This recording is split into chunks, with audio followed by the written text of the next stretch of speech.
இந்த பதிவை கேட்டுக்கொண்டிருக்கும் நல்ல உள்ளங்களுக்கு உங்கள் சுவாமிநாதன் ஜோதிடரின் அன்பான வணக்கங்கள். இன்றைக்கு நம்ம யூடியூப் சேனல்ல திருச்செந்தூரில் முருகப்பெருமானுக்கு வேல் உகுந்த அம்மனை பலரும் கண்டு கொள்வதில்லை, ஏன்? இந்த பதிவின் மூலம் தெரிந்து கொள்ளலாம் மக்களே. அதற்கு முன்னாடி நம்ம யூடியூப் சேனலை யாரெல்லாம் சப்ஸ்கிரைப் பண்ணுங்க, ஷேர் பண்ணுங்க, லைக் பண்ணுங்க. இப்ப பதிவுக்குள்ள போயிடலாம். வனப்பகுதியாக இருந்த திருச்செந்தூருக்கு ஓடி வந்து ஒளிந்து கொண்டான் அசுரன். எந்த வேலையும் செய்வதற்கு நமக்கு சக்தியை தருவதே சக்தி தேவிதான். அதனால் சூரனை வதம் செய்ய சக்தி தேவி வேலாயுதம் என்னும் சக்தியை முருகப்பெருமானிடம் அளித்தாள். அந்த இடம்தான் வேல் உகந்த அம்மன் திருக்கோவில். பராசக்தி தன் இடத்தை விட்டு புறப்பட்டு தன் பரிவாரங்களுடன் வலம் வந்து சண்முக விலாச மண்டபத்தில் அமர்ந்து ஆசீர்வதிக்கிறாள்.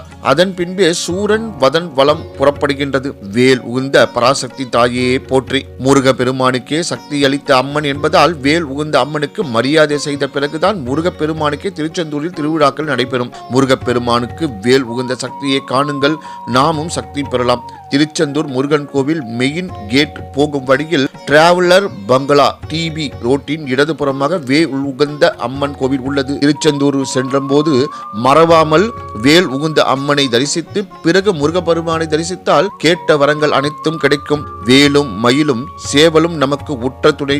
ஓம் முருகா போற்றி. நன்றி, வணக்கம், வாழ்க வளமுடன்.